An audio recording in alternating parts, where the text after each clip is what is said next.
পড়ানো হয়েছে। সারা দেশের মানুষ তার প্রতিবাদে আজকে সারা বাংলাদেশে বিক্ষোভ কর্মসূচি বাস্তবায়ন করেছে। আমাদের ভাইদেরকে শুধুমাত্র গণহত্যা করে গণগ্রেপ্তার করে মামলা দিয়ে সরকার ক্ষান্ত হয়নি। আর ওই পাশাপাশি আওয়ামী লীগ বিদেশের কাছে একটা নেগেটিভ তৈরি করার চেষ্টা করতেছে যে আওয়ামী লীগ ক্ষুদ্র গোষ্ঠীগুলোকে রক্ষা করতে, কিন্তু এইটা সত্যি কথা না। আওয়ামী লীগ আদিবাসী জনগোষ্ঠীর উপরে বছরের পর বছর আক্রমণ চালিয়ে আসছে। গোষ্ঠীর উপর আক্রমণ চালানোর পরও বিদেশের কাছে আওয়ামী লীগ নিজেকে নিয়ে বলতে হয়, আমরা এই স্বাধীন দেশের ছাত্ররা এখনো স্বাধীন হতে পারি না। এত সাহস কোথায় হলো আমাদের টাকায় বুলেট অস্ত্র কিনে এই বিজিবি আমাদের দেশ রক্ষা করবে, সীমান্ত রক্ষা করবে, তারা হচ্ছে আমাদের এই প্রশাসন 17 বছরের বাচ্চাকে রিমান্ড দেয়। ওরা প্রশাসন হয় কেমনে? ওরা সন্ত্রাস। প্রশাসন বলতে লজ্জাবোধ করে। ওরা স্টুডেন্ট হয়ে আমাদের 17 বছরের 15 বছরের আমি একজন এসএসসি পরীক্ষার্থী, এই শান্তিপূর্ণ আন্দোলনে আমি গুলি খেতে হয়েছে।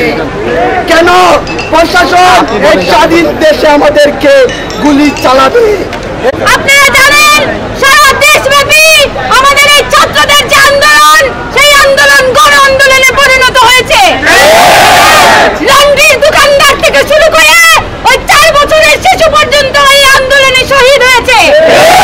বলতে চাই প্রধানমন্ত্রী যেভাবে অভিনয় করে পিলারের জন্য কান্নাকাটি করেছেন, যেভাবে করে টিভি অফিসে অভিনয় করে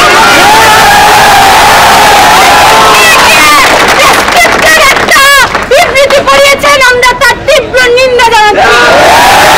বলতে চাই সারা দেশব্যাপী এই হামলা মামলা কিংবা গুম করে আমাদেরকে রাস্তা থেকে হটানো যাবে না। আমরা বলতে চাই ছাত্রদের যে দাবি, সেই দাবিকে গণদাবিতে পরিণত করেছেন আপনারা। আপনারা এই ছাত্রদেরকে সহিংস হতে বাধ্য করবেন না। এখনো পর্যন্ত বাংলার ছাত্ররা আপনাদের প্রতিরোধ সেইভাবে করেনি। আমরা বলতে চাই যদি আমাদের ভাইদের অবিলম্বে ছেড়ে দেওয়া না হয়, আমাদের উপর এইরকম গুম খুন এবং হামলার নিপীড়ন বন্ধ না করা হয়, এই ছাত্র সমাজ এই বাংলার মাটি ছাড়বে না। আমরা আরো বলতে চাই, আপনারা দেখেছেন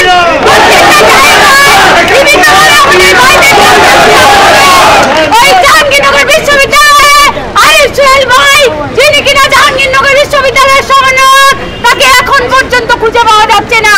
আমরা অবিলম্বে তার সন্ধান চাই। বলতে চাই এইভাবে খুন করে শেখ হাসিনা তার গদি টিকে রাখতে পারবেন না।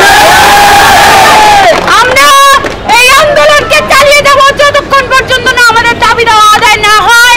এই দাবি দেওয়া আদায়ের লক্ষ্যে বাংলার ছাত্র সমাজ এগিয়ে যাবে, সেখানে আমরা অংশগ্রহণ করব, সেই আশাবাদ ব্যক্ত করে আমার বক্তব্য। ধারাবাহিকতায় আমাদের কাছে খবর এসেছে, আমাদের এই আন্দোলনে যোগ দেওয়ার জন্য যারা এসেছে তাদেরকে প্রতিমধ্যে গণগ্রেপ্তার শুরু করেছে।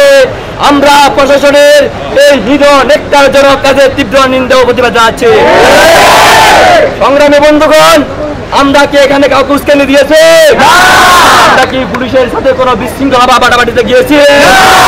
কিন্তু আমাদেরকে কেন নির্বিচারে বিনা উস্কানিতে আমাদের প্রতি যে হামলা মামলা করা হচ্ছে, আমরা তার প্রতিবাদ জানাচ্ছি। প্রিয় বন্ধুগণ,